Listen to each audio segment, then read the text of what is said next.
Who knew I was gonna make another one of these? And on the same topic, guys, we need to talk. Something absolutely astounding happened. Something that I myself took as kind of disrespectful. You know what? Not even kind of disrespectful. Massively disrespectful. Gaijin backed themselves up, took a massive bag of salt. No, you know what? Not even a massive bag of salt. 2 massive bags of... No, you know what? Not even 2 massive bags of salt. 2 barrels full of salt. And poured all of that onto the wound. Earlier today, they made a new hotfix post stating that for vehicles with blowout panels, a bug that still sometimes causes some crew members to not get knocked out by an ammunition fire with a breached bulkhead has been fixed. Now, see, if you pay attention to the wording here, they're not saying anything about an explosion or detonation. They're saying ammunition fire, when they themselves said that fire does nothing, but explosion/detonation does. But all of a sudden now they're saying that ammunition fire also completely knocks out the crew. Is that what they're saying? Probably not. It's probably some intern who just wrote the text and was like, all right, time to go home. Time to play War Thunder. Not really giving it 2 seconds to even think about it, you know? But this time around, I was like, you know what? I need to test this out. So I had one of my viewers join me off of my private Discord server. Obviously private, members only. Don't go looking around for it. You gotta be a goblin soldier to get access to it. Now, you know, you're welcome, but that's not the point. I got Lone Wolf to help me out, of which footage you will be seeing in this video. For this specific test, I did both Abrams and Leopard, just to, you know, bring the message home and see what is what. Now, with full APFSDS, you seem to survive, and everything is cool. Everything works, everything's fine. With the Leopard, same thing. If you have the full APFSDS, you survive. But in case with the Leopard, if you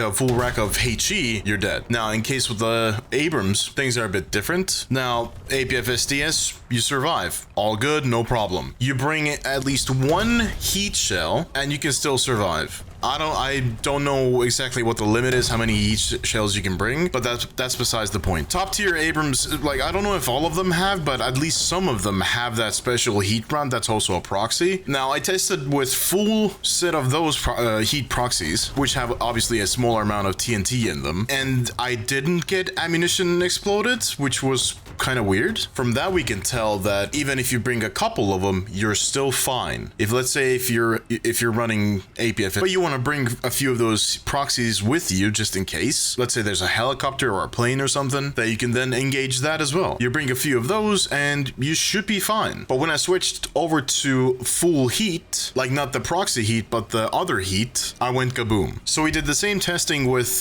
initially the SGRV 122B Plus, which also has blow up panels. The ammo rack in the back is a lot slower, or the ammunition whatever bundle, or no, it wasn't bundle, I can't remember what it's called, irrelevant. The ammo rack in the back is a lot smaller. Bringing full APFCS was fine, bringing full HE was not fine. So then after that, with the 2A6, I brought full ammo rack of heat, 16 rounds, and I survived. So I feel like there's a certain limit how many heat rounds you can bring until it like reaches a threshold of which the game just doesn't allow anymore. I don't really understand what the limit is. But point is, what Gaijin at the moment is doing,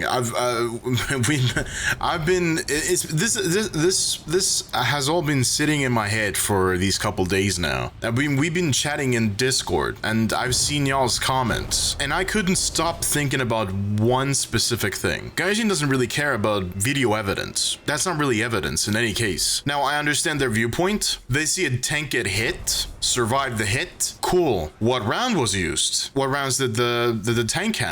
What type of armor was used? What was the weather condition? Everything can change with the ammunition, and specifically, like, there's so many different things that, like, variables that don't really work in terms of just a video, you know? Like, having video as proof is not enough, and I understand their viewpoint. But something that has been bugging me. Now, we all know, like, there's no denying it. Russian bias, unfortunately, is a thing. And I don't mean it as a meme term where kids say kids shoot at a Russian tank, get non-pen or whatever, and yell Russian bias. I don't mean it like that. What I mean though is Gaijin taking everything at face value in terms of Russian vehicles. They look at the papers, they look at the documents on specific Russian vehicles, not even specific, pretty much all of them really. And what is written on those papers and those documents, that's what it is, right? Now, to be fair, they've done the same with, let's say, Western vehicles. They've done the same. Mostly. Majority of the information that the vehicles have in the game have been taken from documents. Declassified documents, obviously. But what has been bugging me is that the fact that they're doing this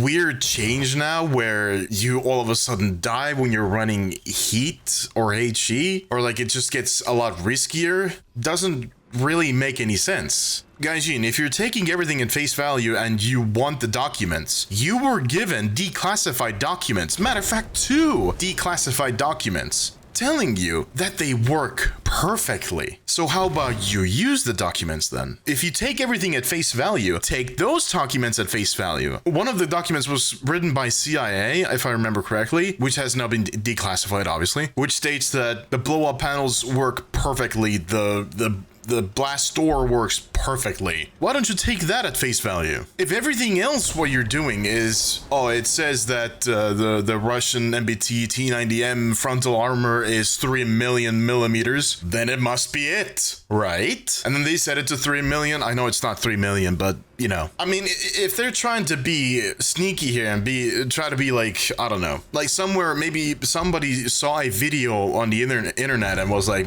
yep, that looks like it. And now they're changing something, of which thanks to that, the ammo racks on the Abrams and the Leopard and basically all Western vehicles are now scuffed in that sense. Then why don't you also take, let's say, certain footage and images from certain, not trying to be political here, but from certain wars, not saying any names, of course, where pictures and videos have popped up of, let's say, T90Ms, if I remember correctly, and some other Russian main battle tanks that have ERAs, don't actually have ERAs. And the packets are just filled with like concrete or even, I don't know. I think I've also seen cardboard. Why don't you make it then that there's a chance you spawn in with a T90 or a T80 BVM and all your ERA is filled with concrete, effectively making the armor pointless. Like if you're taking the effort to make such minuscule changes that really, you know, are irrelevant. I feel like they have gotten a video from somewhere and we're like, yep, see, it blew up. It blew up. It got hit in the ammo rack and it blew up. Okay. Then do the same with Russian tanks. Why won't you? Because Russian bias. They would absolutely not do the same thing with Russian vehicles. That is never going to happen. They're not going to be fair. Balancing is out of the question. So even in the previous video, there were a lot of comments saying that they saw a video on YouTube of an Abrams taking a hit on its ammo rack. I've seen those videos as well. But again, they don't really mean anything because you don't know what ammo was used. You don't know what ammo they had or what's the situation, how much ammo they had.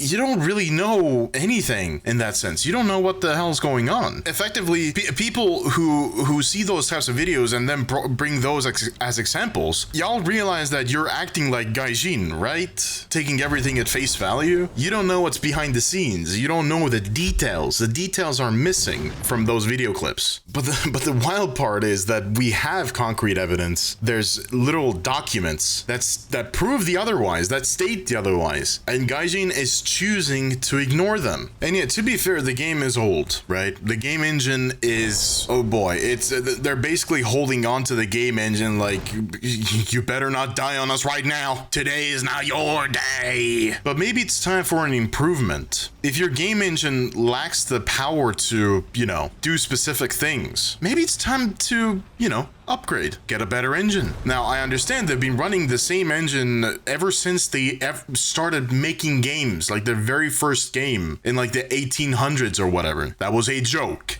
Jesus Christ. But let's say, for an example, Valve. They started off with Source 1, back then commonly known as the Source engine. No, wait, no, I'm wrong. They started off with Gold Source. Yeah, they got the Gold Source engine, then they made their own Source version of the engine. Because I think Gold Source wasn't theirs. I think Gold Source was like a... Oh, I can't remember. Either way, they've had like 2 different engines that currently, even now, they're doing Source 2. CS2 is running on Source 2. You have Dota that's running on Source 2. You have other games that are currently... that have been made by Valve that are running on Source 2. And Half-Life 3 is around the corner, which most likely is also running on Source 2. A perfect example of a game company that actually cares about its fan base. Why did Half-Life 3 take so long to make? Because Valve didn't want to make a game that left the players cold. They didn't want to bring out the same old boring stuff over and over and over again. With every game, they try to bring new innovations. Now, comparing this to Gaijin, with every major update, quote-unquote major update, we get like 10 to 20 new vehicles, maybe new looking maps which lower FPS, bunch of sound bugs, visual bugs, glitches to smithereens. Even just today,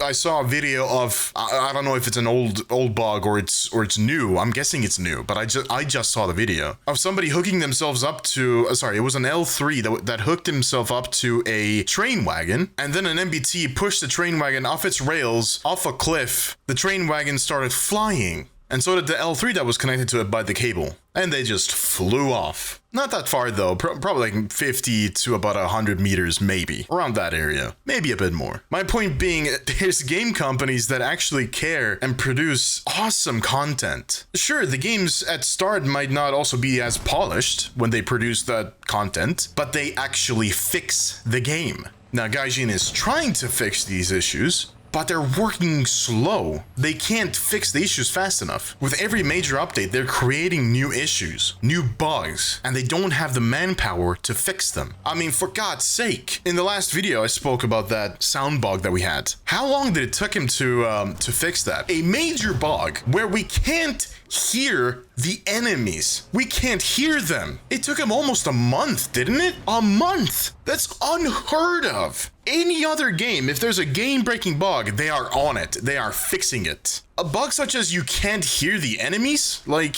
that is massively game-breaking. I remember making content at that time. It was borderline impossible. I got wrecked consistently from behind because I didn't hear the enemy. I mean, what's funny is that my comment sections back then were like, yeah, that's because of the keen vision that your crew has. Had nothing to do with it. It was an actual bug. Matter of fact, I played the Christian 2 with a crew that was 150, full 150, the max level. Keen vision fully finished with each crew member. Bug still persisted. It was completely irrelevant. Keen vision had nothing to do with it. And Gaijin takes a month to fix the issue. That is absolutely insane. The fact that they just don't care. I don't think...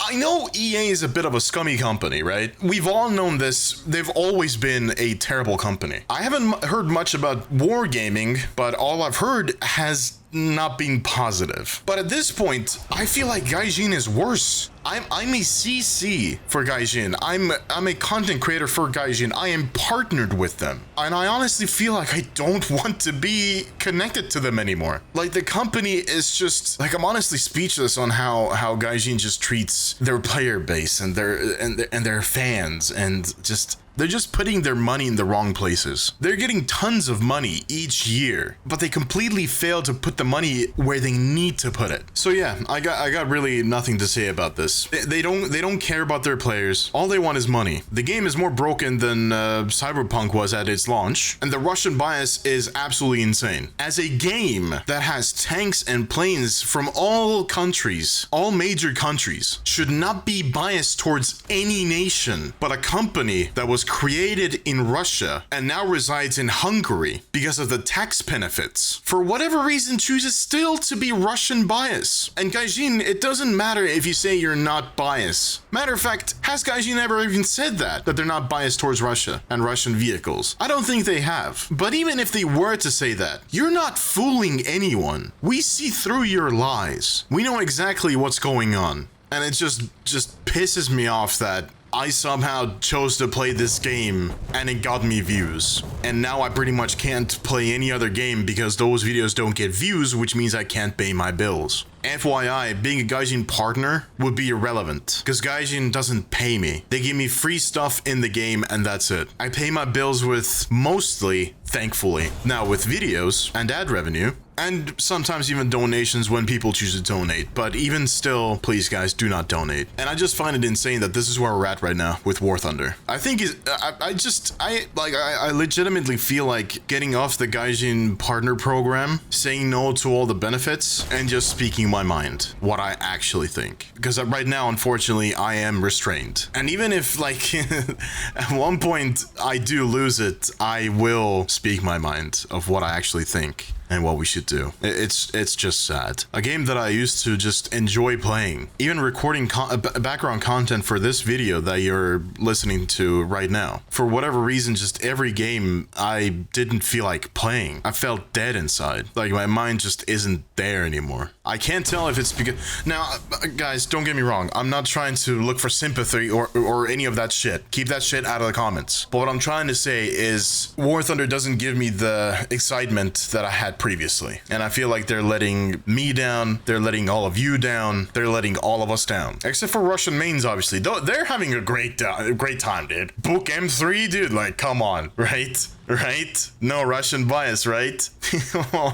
By the way, quickly at the end of this video, right? Book M3 that they just added to the game. The reason all other nations got better anti-airs was because of the Panzer that Russia had, right? And now all of a sudden, when everybody else has better stuff, Russia was like, wait.